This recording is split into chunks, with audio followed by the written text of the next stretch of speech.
Bismillahirrahmanirrahim. Në emër të Zotit të gjithë mëshirshmit, mëshirëplotit. Allahumme salli ala Muhammed wa ali Muhammed. Paqja, selami qoftë mbi Muhammedin dhe familjen e Muhammedit. Të dashur miq, sot kam zgjedhur një tematik lidhur me ngjashmëritë dhe dallimet midis meshkujve dhe femrave në krijim dhe roli plotësues i tyre. Gjatë këtyre 30-40 minutave ne do të mundohemi ta përmbledhim këtë tematikë e cila është më se 25 faqe, përndryshe është një punim shkencor i imi i cili gjendet në librin Nëpër konferenca ndërkombëtare, libër të cilin mund ta porositni përmes numrit telefonit 044 509 200. Pra, ky është numri im zyrtar dhe këtë libër me tematika shumë interesante që nuk mund t'i gjeni as në internet, as në libra tjerë, sepse janë tema studicioze të cilat kanë pru një konkluzion, pra një përmbledhje të gjithë atyre leximeve për të ardhur tek një sqarim më i shkurtur i këtyre mësimeve që kanë të bëjnë me gruan. Pra, mesazhet, mendimet dhe sugjerimet tona që do të shpalosen gjatë kësaj tematike është qëllim që përmes këtyre mësimeve të arrijmë edhe sa më shumë të vetëdijësojmë njerëzimin për mësimet, për këshillat profetike, për mësimet hyjnore të Zotit, të cilat shumë bukur din të gërshetohen me të tanishmen dhe me të ardhshmen e një shoqërie. Prandaj roli i gruas në shoqëri përfshin një fushë të gjerë, e cila fushë pra ka të bëjë me veprimtarinë e gruas, vendin e gruas, përgjegjësitë, detyrat, obligimet që i ka pasur dikur gruaja, që i ka sot dhe të obligime e role të cilat i ka dhënë Zoti pra gjirisë femrore. Prandaj ne këtu kemi nga ana tjetër, nëse e shohim që gruaja nuk është aktive në shoqëri, por është aktive vetëm në rritjen e fëmijëve, ndërsa fëmijët e saj ja edukon dikush tjetër, atëherë kjo nënkupton se nëse një nën është e pa edukuar, e pa shkolluar, atëherë dhe shoqëria do të jetë e tillë. Prandaj është obligim dhe është përgjegjësi para Zotit se sa ne gjatë jetës tonë kemi arritë që në dijen tonë ta zgjojmë, ta ushqejmë me dije të ndryshme dhe ajo të reflektojë në vetëdijen tonë, e cila vetëdije përndryshe i thonë edhe mendja analitike e cila analizon veprimtaritë e saj për mosardhje në një konflikt social, familjar, shpirtëror e tjera. Prandaj këtu në këtë libër unë jam munduar t'i përmbledh rolin e gruas si ka qenë në Greqi, për shembull, në Greqinë e lashtë, për me mund me arte roli i gruas sot në shoqëri dhe ne do të ndalemi tek roli i gruas në kohën e krijimit të shoqërisë islame, të cilën në krye me profetin Muhammed, paqja e Zotit qoftë mbi të dhe familjen e tij.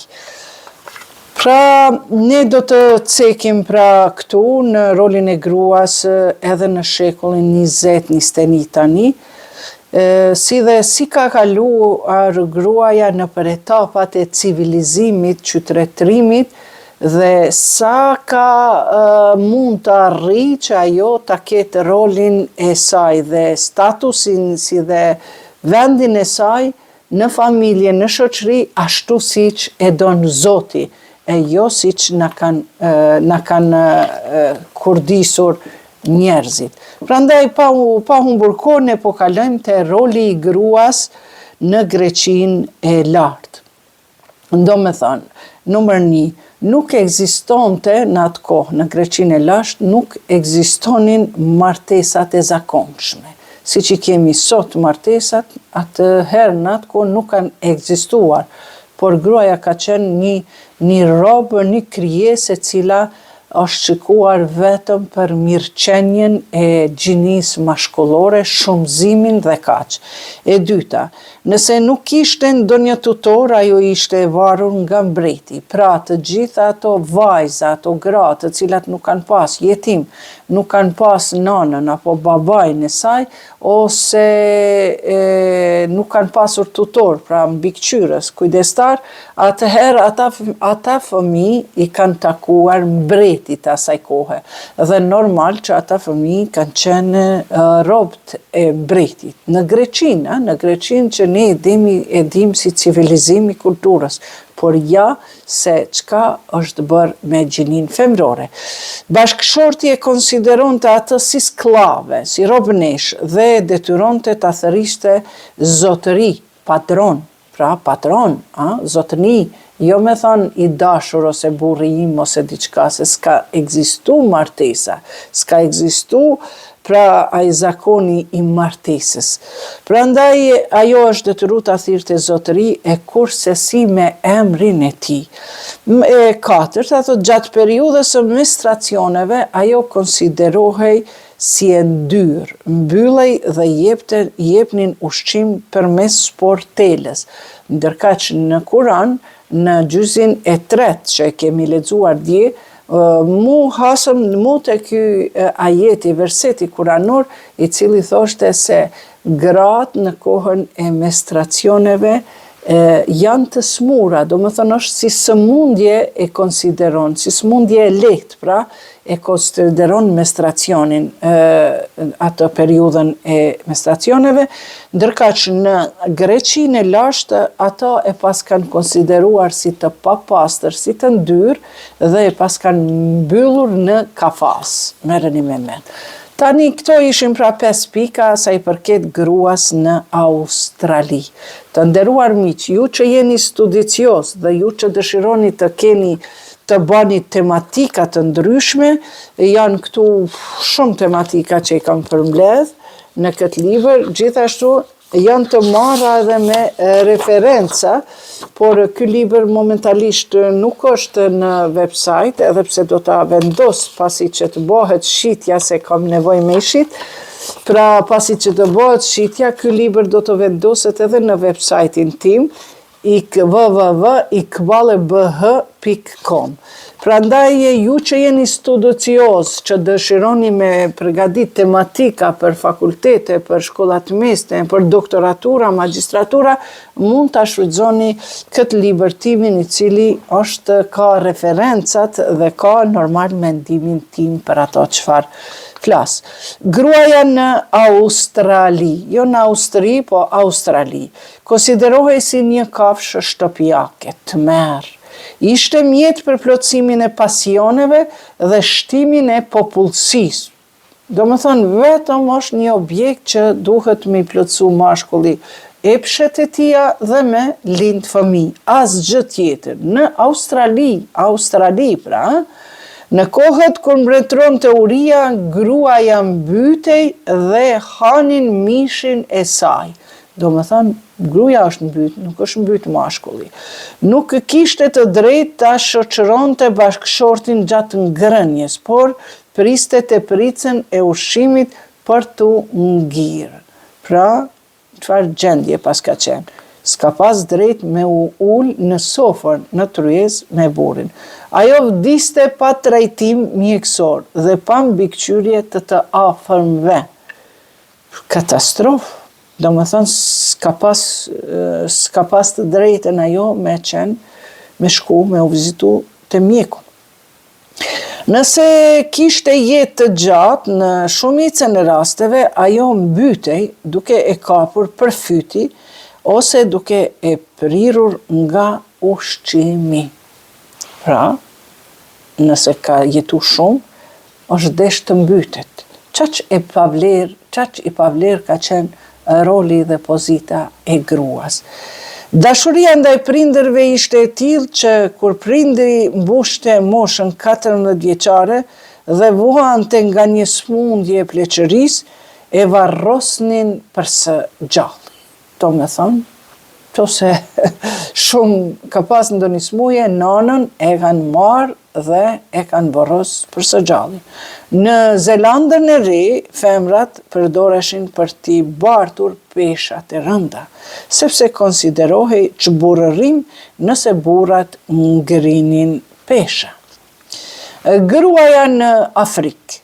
Mishi i femrës konsiderohej më pak se sa në Australi. Pra, më i lirë ka qenë mishi i femrës, jo vetëm pra që gruaja është mbytur pse ka kaluar një moshë, apo ka qenë e smur, ose kanë mbetur unët, por edhe më lirë se kjo pas ka kushtu mishi i gruas.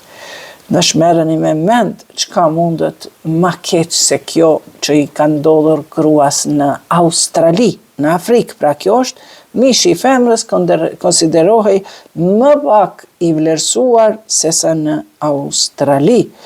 Të gjitha punët bujqësore, endjen e tapetave, mbjelljen dhe ujitja ishin punë e femrave.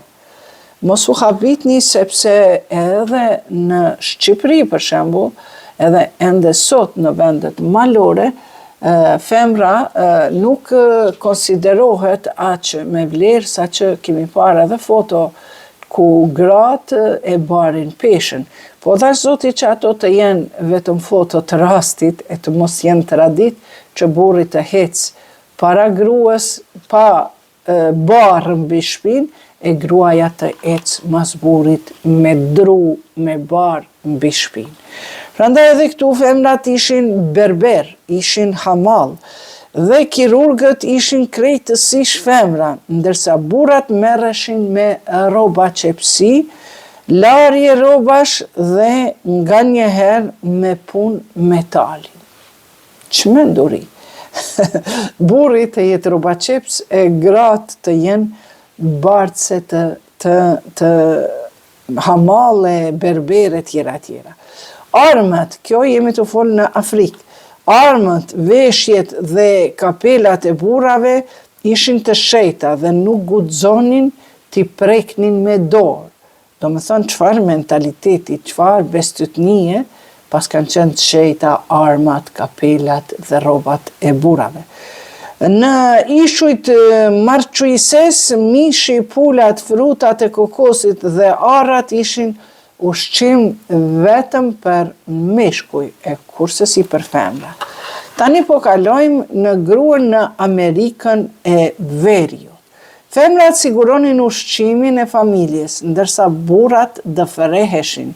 Burrat i mbytnin femrat e moshuara që nuk kishin fuqi për të punuar. Njësoj pra si në Amerikën e Veriut, si në Australi. Gratë bënin roje gjatë natës kur kishin frikë nga sulmet e fiseve tjera. Në vend se burrat të bëjnë roje, këtu e pas kanë pasur të kundërtën, pra gratë kanë bërë roje. E tani e kemi rrëdhën ta tregojmë me statusin e gruas në Arabi. Pra, posa lindte fëmia, vajzë, familjet e njohura e varrosnin për së gjalli. Do me thonë, si e kanë pa që fëmia ka lind, mas gjysore, 1 orë, e kanë hapë varrin dhe e kanë futur fëmijën femër, jo mashkull, për së gjalli. Mirë po, për fat të mirë, nëse bëjmë një krahasim, për fat të mirë kjo është vetëm familjet e njohura, por kishte edhe si familje rasti i Hazreti Hatijës, gruaja e profetit, e cila kishte 3 vajza nga motra e saj, sepse motra i kishte vdekur e re, dhe kishte edhe si familje të cilët edhe pse kanë lind vajza, nuk i kanë varrosur për së gjalli. Po kjo ishte vetëm tek disa fise, siç është rasti i Omerit. Omeri është halifja e dytë, kur një ditë ai vije te profeti Muhammed, paqja e Zotit qoftë mbi ta dhe familjen e tij. Kjo ndodhi ishte para Islamit, mirëpo vjen Omeri, halifja e dytë, me ardhë dhe i tregon profetit, thot, sa bukur që Islami e ka ngritur statusin e femrës, duke fillu prej vajzës, gruas, e tjera, ndërka që thot mua nuk po më hiqet prej mendjes një ndodhi që e kam bërë para se të zbres Islami. Dhe pastaj Omeri shpallja. Dhe pastaj Omeri filloi ta tregoj se si kur i kishte lindur gruaja e tij, ai e kishte marrë vajzën. Omeri kishte qenë në udhëtim për fat të mirë dhe nëna si nën nuk ka mundur ta varros vajzën me duart e saj për së gjalli, mirë po nga ana tjetër është friksuar se si posa të vije burri nga udhëtimi, ai do ta bëj atë veprim që do ta varros për së gjalli vajzën e vet të posalindur. Prandaj nëna si nën e merr vajzën dhe e largon nga qyteti Medines, e dërgon tek familjarët e saj, opçina që i themi, tek babai, tek vëllezërit e saj, dhe i thot që të kujdesen për atë vajzë derisa të rritet. Dhe një ditë vjen këtë tregim, ja tregon Omeri profetit Muhammed, dhe sallallahu alaihi wa alihi. Dhe një ditë vjen kjo nëna e gruaja e Omerit, e merr vajzën nga opçina e saj, familja e saj, nëna e saj, dhe e bjerë në shtëpi. Vajza qëndron në prag të derës, dhe kur e sheh, Omeri ishte i shtrirë, dhe kur e sheh vajzën, 10 vjeçare, thot, ua, çfarë vajze bukur, e shëndosh, e mirë, e kujt është kjo vajzë? Pastaj në gruaja e Omerit fillon t'i dal loti nga syt, edhe thot, burri im, thot, kur ka lind vajza jon, unë ty të kam gënjy, të kam thënë se kjo vajzë na ka lind, edhe kemi vorros sepse na ka vdek ende pa e vorros. Pra ka lindur e vdekur, mirë po kjo ka qenë gënjeshtër e imja, dhe vajzën tonë e kemi dërguar në fshat tek prindrit e mi. Dhe në atë moment, ajo arroganca e mashkullit arab ngritet, pa marrë parasysh që ai shumë u dashuru në vajzën e vet, e donte atë shumë vajzën e vet, mirë po për shkak se fisët e ngritura në Arabi e kanë pas obligim si me i myt ato vajzat foshnje, e jo të gjitha si që tham, por e normal njerëzit që kanë qenë ma arrogant, ata edhe ma shumë e kanë realizu këtë bestytni të tyre se qenë ka turp me të lind vajzë. Dhe Omeri pa një, pa dy, thot, unë ngrita, e mora atë kazmën, e mora lopatën dhe vajta për ta varrosur bijën time 10 vjeçare, paramendone 10 vjeçare.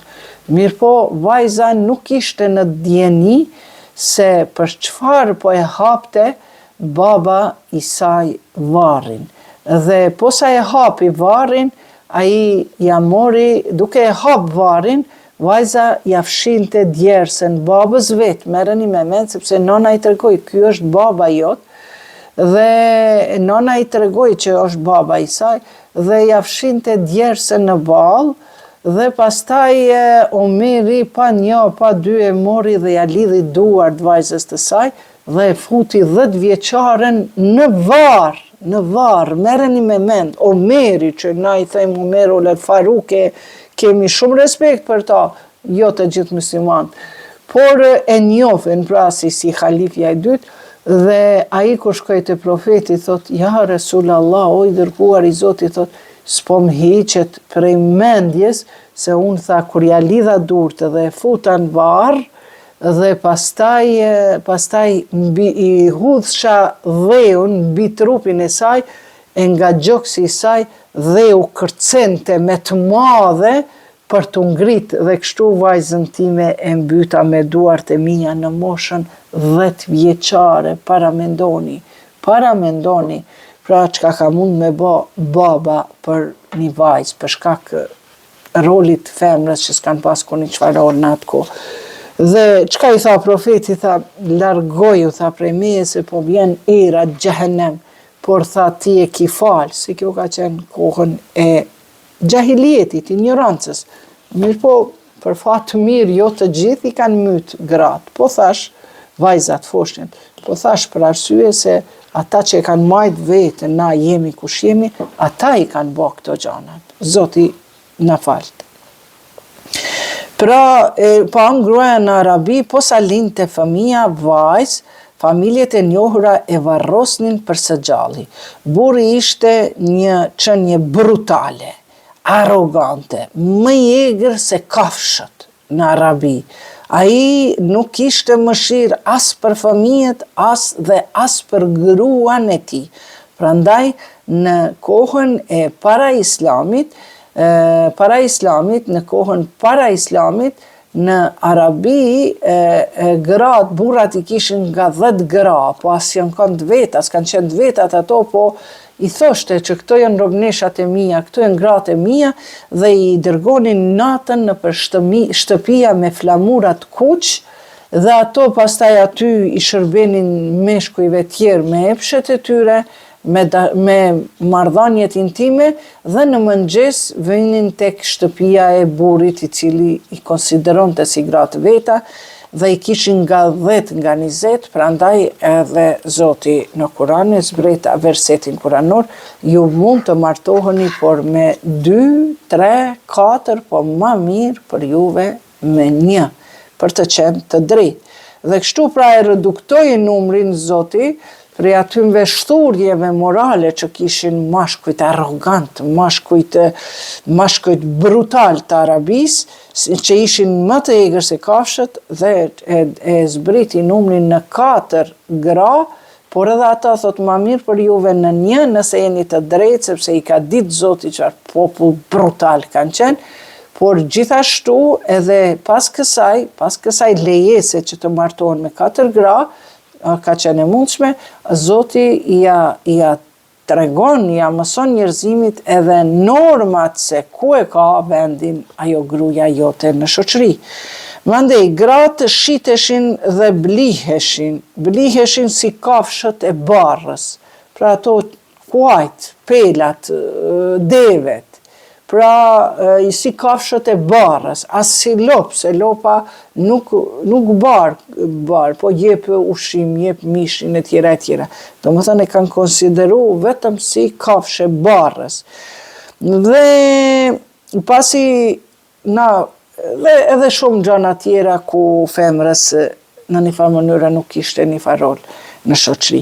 Unë vetëm këto i kam marrë, këto rolet e grave, pra si që kanë qenë në Greqinë e lashtë, pasi që është pjesë e jonja e kulturës evropiane. Greqia, gruaja në Australi, në Afrikë, në Amerikën e Veriut dhe në Arabi, tani pasi i dhëm këtë pasqyrë të rolit të gruas në atë kohë, tani po kalojmë se unë e kam shkjelu edhe rolin e gruas gjatë shpalljes së Kuranit dhe pastaj rolin e gruas në shoqërinë e sotshme. Pra, roli i gruas gjatë shpalljes së Kuranit, sipas teksteve të përdorura për shërtimin e kësaj teme, vërtetohet pa diskutim pjesëmarrja e gruas në të gjitha fushat e jetës në kohën e profetit Muhammed sallallahu alaihi ve ali. Do me thënë që shumica e teksteve vërtetojnë historiografisë, pra, e vërtetojnë gjithashtu faktin se gratë që kanë marrë pjesë në shoqëri kanë qenë moshave të ndryshme. Pra në kohën e profetit nuk kanë qenë vetëm gratë e moshuara, apo vetëm gratë e reja, vajzat e reja të jenë aktive në shoqëri, jo kurse si. Ato kanë qenë aktive në të gjitha sferat e shoqërisë dhe në të gjitha moshat. Në takimet që kanë ndodhur, gjithashtu kanë ndodhur takime në mes burrave dhe grave në kohën e profetit, sidomos në xhami, sepse xhamia nuk ka qenë institucion vetëm i faljes së namazit, si që është sot, e falin namazin edhe shkojnë në përshpia, po ka qenë një institucion shtetëror ku mrenda javës hoxha udhëhesi i xhamatit e ka pas obligative në mihrab, pra në ato shkallë, në mimber, në atë vendin ku fol, hoxha ka pas obligative me i përmende problemet e javës çka ka ndodhur në atë lagje. Prandaj tregohet sipas historiografisë islame së muslimanëve që në kohën e profetit gratë, jo vetëm që kanë marrë pjesë në shoqëri, por ato kanë qenë të përzijara edhe me burrat, por normal se duke pas parasysh se profeti Muhammed përmes shpalljes hynore, ai i ka mësuar njëherë për vete, i ka marrë ato shpallje në Kuranit dhe pastaj i ka shpërnda në shoqëri, por gjithashtu duke i caktuar normat. Për shembull, profeti Muhammed, paqja e Zotit qoftë mbi ta dhe familjen e tij, shpesh i thirrte njerëzit në rezidencën e tij. Pra rezidenca e tij nuk ka qenë shtëpia me kasole, po ka qenë shtëpi e shtetit të asaj kohe, siç është për shembull shtëpia e Bardh. Aty jeton Trumpi, po edhe është familja e tij. Edhe profeti Muhammed e ka pasur rezidencën e tij dhe shpeshherë i thirrte shokët, miqtë e tij për neja të ndryshme. Mirë po, ai ishte i turpshëm profeti dhe nuk i tregonte me njëherë, derisa më pas i mësoi se Zoti në Kuran thotë, o ju njerëz, kur t'ju thirr profeti për neja, për konsultime, për biseda, për muhabete, atëherë mos shkoni para kohe, sepse gratë e profetit u ankoheshin. I thonin që nëse i thirrte profeti për darkë, ata vishin prej orës 3. Kështu që gratë ankoheshin, nuk mund të përgatisnin ushqime për mysafir. Dhe Kurani i tha, profetit po i vjen, bashkë kështu e cek në suretun Nur, profetit po i vjen azab, më duket. Po i vjen turp të ju thot, por Zoti ju urdhëron që mos shkoni më herët, dhe kjo është edhe për neve, pra, tek profeti që t'i pengoni, por edhe kur shkoni, atëherë thot pasi që të hani pini, me njëherë ngrituni dhe shpërndahuni.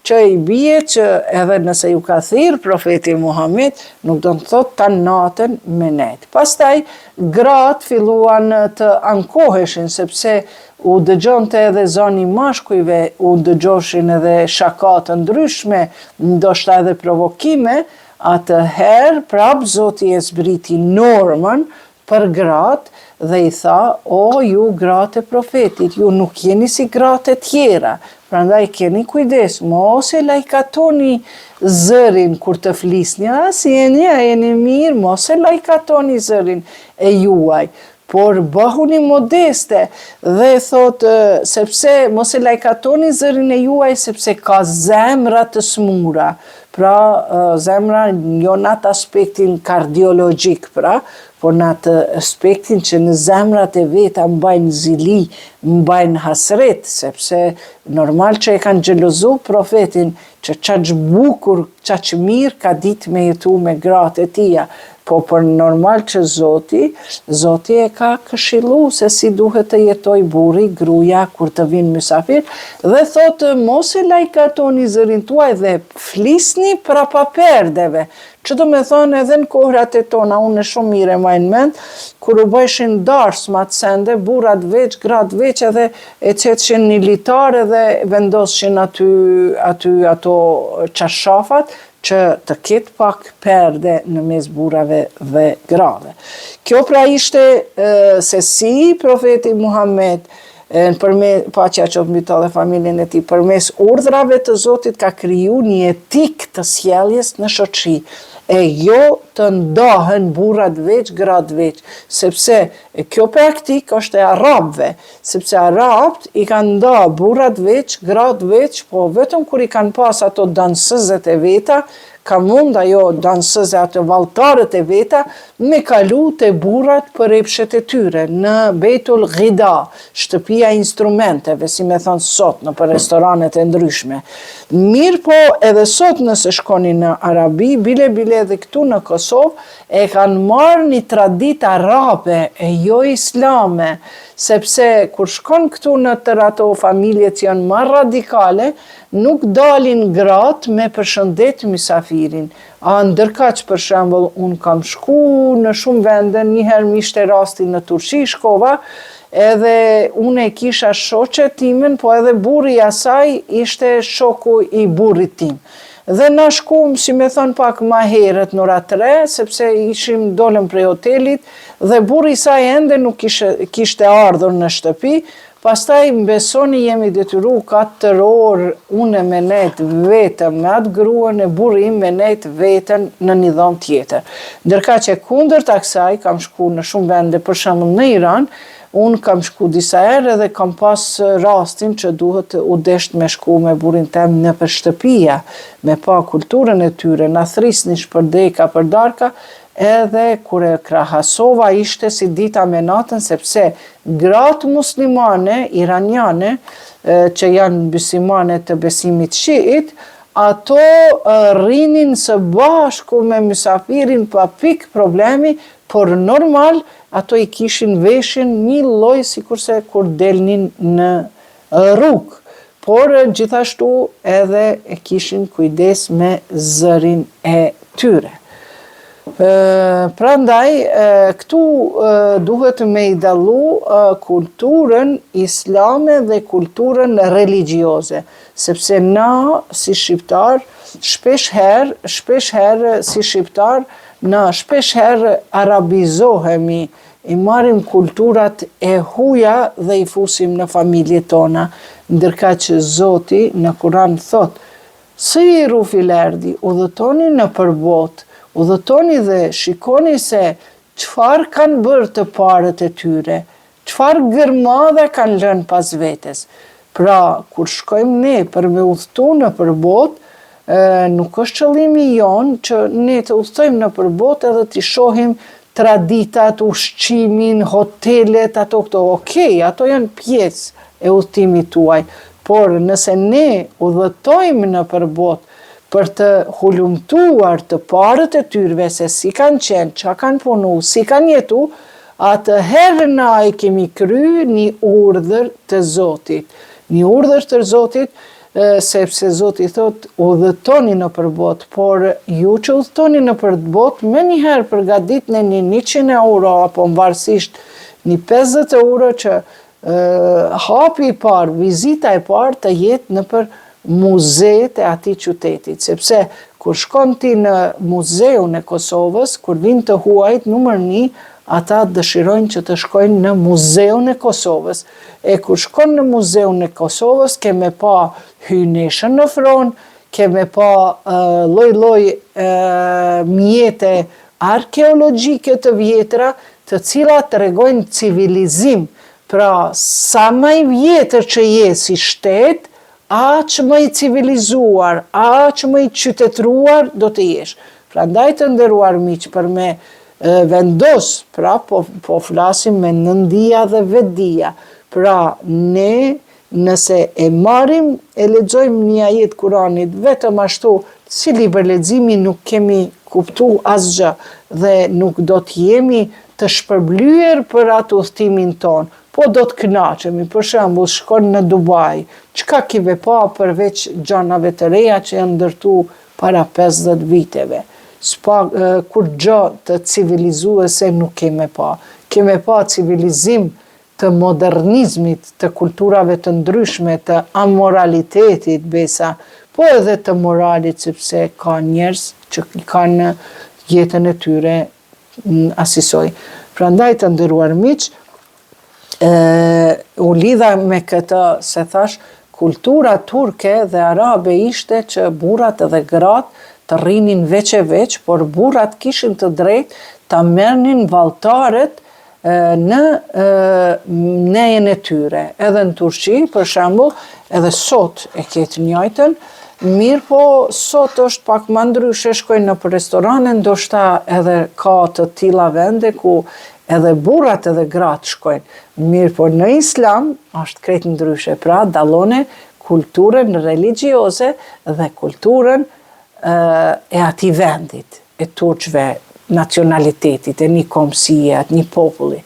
Prandaj është shumë e rëndësi natë të bazohemi në kulturën islame, pra ku profeti Muhammed thoshte se duhet patjetër ta kryjmë edhe qëtë faqen, ndoshta pak do të zgjatët më shumë edhe ja 10 minuta. Do ta bëj kat. Pra, gjithashtu pse arabët e kanë keq kuptuar mënyrën e të jetuarit me islam. Edhe sot nëse shkojmë ose tek turqit, ka ende pra që janë radikal, janë ekstrem, ku burrat rrinë veç, gratë veç. Ose për shembull, kur kam shku unë kur shëtis në përbot, numër 1 e kam dëshirë të madhe me marrë një gjë, një suvenir prej atij vendi. Zakonisht i marrë ato kukullat me veshje, por tash më pëlqen edhe ato gotat që janë gotat në të cilat shkruan emri i shtetit, qytetit e tjera, por më shumti më pëlqen pra kur i marrë këto suveniret që tregojnë vendin ku ke qenë.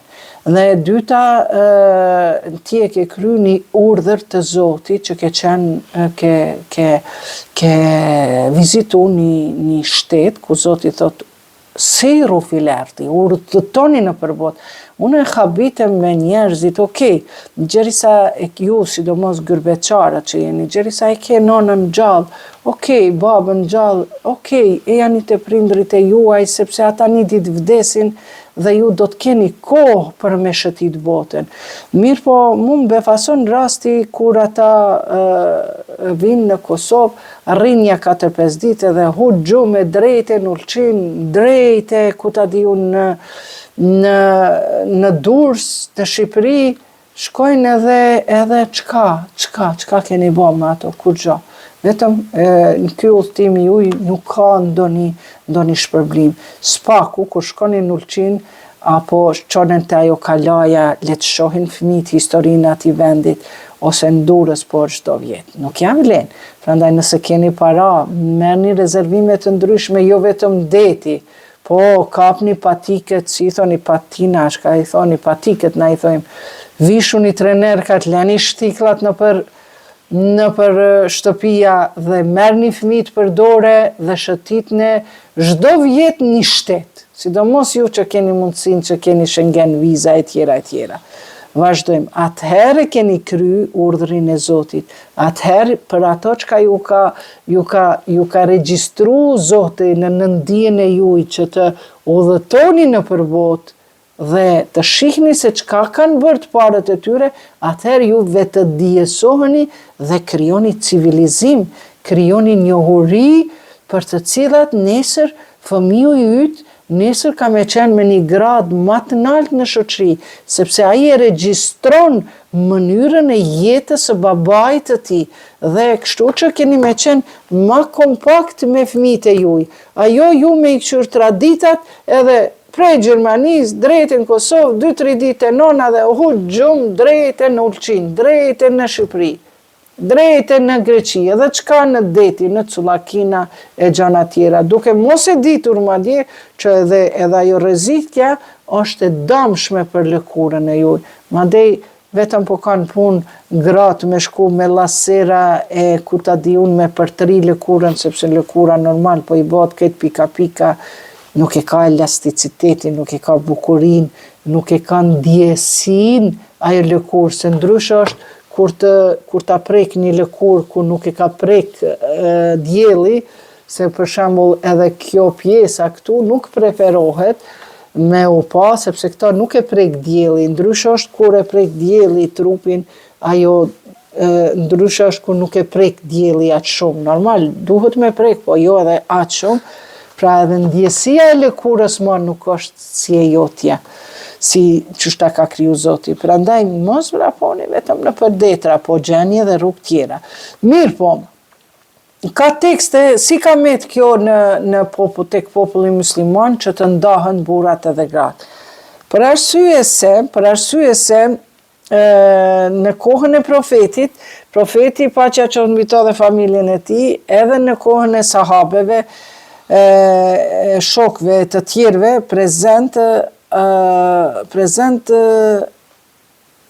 ishin prezent që takoheshin burrat me gra. Ishte prezent ajo takimi I burrave me gra, ose një grup grash në një takim me një grup burrash ose disa burra. Në mirë po, muslimanët bazohen tek e tuk në për ajetet kuranore. Dhe aty shkruan thotë, rrini në shtëpit është më mirë për ju. Mirë po, ky verset kuranor në surën Ahzab 32, kjo ka zbrit vetëm për gratë e profetit, kur ato do me thënë kanë kërku nga profeti që gratë e Medinës, siç kanë jetu ato pabesimtarët, me dukat, me argëtime, I thoshin profetit, ne u lodhëm nga këto punë, sepse profeti të gjitha gratë I ka fut në për ministri të ndryshme, kanë punu njëra për çështje sociale, tjetra për humanizëm. Aisha ka qenë prej grave ma intelektuale, ajo ka punu tjetër vend. Fatimetu Zehra ka qenë në zyrën e babës vetë. Fatimia kur e ka vendos vullën edhe në shkrimin, baba I vetë pejgamberi ka pyet kush e ka në dorën e kujt ka qenë këtë dokument herën e fundit. Ai ka thënë në dorën e Fatimës, okay, bjere dhe tak e ka qitur nazën e vetë që e ka pas si vull, ja ka qitur dyllin edhe pra kanë punu gratë. E këto lypin, thot edhe na, po kemi dëshirë më u dëfry e tjera. E Zoti I thot, o Muhammed, thuj atyre grave tua, le të shkojnë, thot ato, nëse nuk I pëlqen kjo mënyrë e jetës, ato janë të lira, le të ndahen prej teje, sepse ty Zoti ka me të pru besimtare, më të mira do të kesh, do më thënë lejt e lira. Dhe I thot aty me grave, thot ju jeni gratë e profetit, ju ka ligje ekstra për juve, dhe I thot rrini në shtëpia. Apo e tjera, pra shumica e grave I marrin këto versetet që janë ekstra për gratë e profetit, ato thonë jo, që ma mirë është me nejt në për shtëpia, mos më përzi me burra e tjera. Merë me mend, kur për shembull unë si e re kur isha, sepse kjo ka ndodhur edhe në familjen time, vllau im e ka kry, edhe sot ende ndodh. Vllau im e ka kry fakultetin në Kairo Al Azhar, edhe atëherë kur ishëm më e re, mu nuk më pëlqente drejtë me thënë, sepse gjithmonë kam qenë kurajoze t'i dëgjoj burra çka po flasin.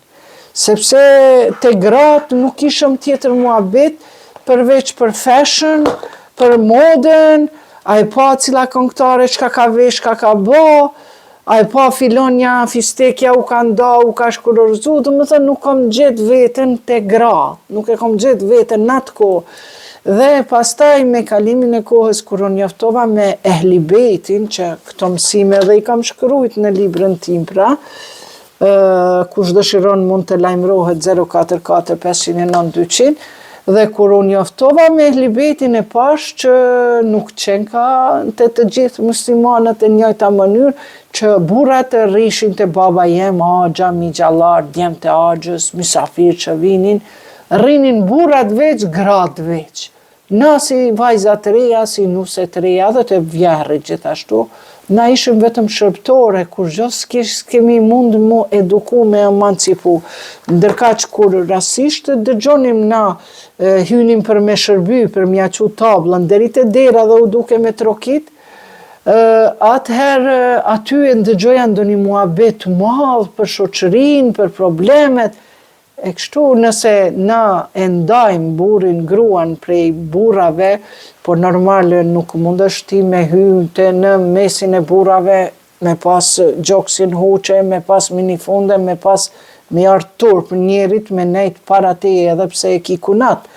Prandaj profeti Muhammed dhe Allahu I lartësuar nuk na ka ndalu që të rrim burrat edhe gratë bashk, por normal që duhet të kenë Norma njëherë duke shiku prej fjales, që ka po folë, sa e kitë leju me ti me folë me një mashkull, me një kolegë tënde, në zyre tënde, sa mundësh mi thonë ati zemër, e tjera, sa mundësh ati mjo afru, sa mundët ai ty me të pa të zhveshur, e tjera. Pra, këto janë normat që Zoti në Kuran, me shpalljen e Kuranit, i ka dhënë shumë vend të bukur gruas, madje edhe nuk e ka dallu prej burrave dhe ka lënë që bashkë të jetojnë. Profeti ishte shembull i përsosur i normalitetit dhe natyrshmërisë për çdo gjë. Profeti e pa te gratë një njeri me përgjegjësi të barabartë edhe me burrin, pra e ka parë gruan një njeri me përgjegjësi të barabartë. E na pastaj i kemi nda gjinin femrore, e kemi nda prej mashkullit dhe kështu që femrat nuk kanë qenë të kyçura në muhabete madhështore, përveç se për epshet e tyre, për thashethanmet, për veshjet, për modën, për harxhimet, e madje edhe shumë pak për edukimin e fëmijëve. Medina ishte qytet ku mbizotronte Islami dhe disa mund të mendojnë që dalja e gruas ishte e sigurt në atë kohë, pra. Por mos harrojmë se edhe në atë kohë, edhe në Medinë ka pas shumë njerëz hipokrit. Po pa marrë parasysh që ka qenë rrethi shumë i hipokrit, i rrezikshëm, pra profeti e ka pas qëllimin që ai qytet duhet të pastrohet për nga njerëzit që kanë qenë të pamoralshëm, hipokritë e tjera. Pra, kjo hipokrizia e qytetarëve nuk mundot një femër me ndalu që ajo të jetë aktive në shoqëri. Nëse një grua është e shkolluar dhe është rrinë në shtëpinë e saj, dhe nuk i intereson çfarë po mëson fëmia në shkollë, atëherë mos e akuzoni fëmijën tuaj qoftë fajz apo femër, kur nesër djali juaj për shembull e sheh një mësuese të shtëpia, ndoshta nënën e ka me shami, një anvisje thjesht që nuk i kushton as kujdes vetës vet, e lërë ma fëmijëve, mirë po ai fëmijë edhe pse ti mendon që po rritet me një rreth islam, po ai ka me fillu me urrejt mbulesën tënde, sepse ka me pa që mësusja e tij është ma shik, ma e bukur, edhe një djalë adoleshent ku mundet ka shini mësuse të reje cila i del përpara me ato rrobat e ngjitme për trupi, me bluzat e hapura, edhe pse është etika e veshjes, po unë sa kum pa nuk respektohet. Prandaj mos e akuzoni fëmijën, po akuzoni veten, sepse shoqëria ju ka eduku fëmijën tuaj. Por nënat e mira kujdesen edhe për fëmijët e vet, edhe për fëmijët e shoqërisë. Prandaj duhet të emancipohen, shkollohen e tjera. Takimet midis grave dhe burrave për të cilat do flasim janë takime midis muslimanësh që falen 5 herë në ditë, takime që kryenin sipas edukatës islame. Por megjithse sot kushtet e takimeve mund të na çojnë në diçka të ndaluar, kjo nuk do të thotë që duhet bëhet haram çdo lloj takimi, por tregohet shumë kujdes në këto lloj takime. Pra na shumë kollaj thëmë, haram është me shku aty, haram këtu. Zotëri, nëse ti shkon në një pishin, ku ka edhe mashkuj edhe femra, dhe ti shkon, por gruan tënde nuk e merr, atëherë ty normal që ti e ke haram, edhe normal që edhe pse gruaja jote e ruan moralin e saj, nuk shkon në për pishina, sidomos të në Prishtinë kemi ato të gërmia, shkojnë fëmijë, burra, gra, si kafshët, janë as 5% që i trupi tyre vetëm me bikini që është imbuluar, që aty e sheh fëmia, nënën, babën, e humb turpin, e mendoj çka presish prej aty fëmijëve. Por muslimanët e mirë, njerëzit e mirë, ata gjithmonë duhet mos m'ia ndalu që nuk do me thonë që në shoqëri nuk ka pas njerëz hipokrite, të këqije, të lige, të pamoralshëm. Mirë po, Zoti dhe profeti kanë caktu normat, prandaj këto norma për mi caktu, sot ti kurse si nuk mundesh fëmis mi thonë, jo valla nuk i me shku në pishin se është haram. Po ajo nuk është haram me ula, nuk i me shku në deti se është haram.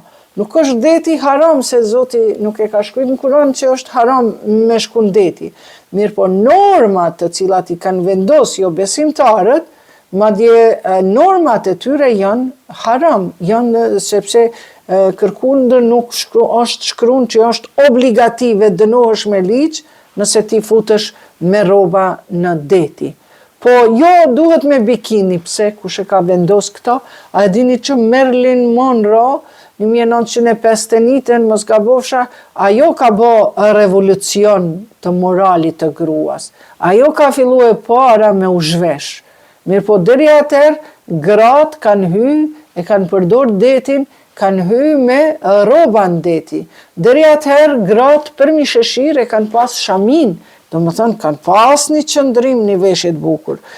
Prandaj, mos e akuzoni shoqërinë, po duhet me akuzu veten e juaj pse nuk po punoni për vajzat, motrat, nënat dhe gratë e juaja, e pastaj po ju dalin prej dorës.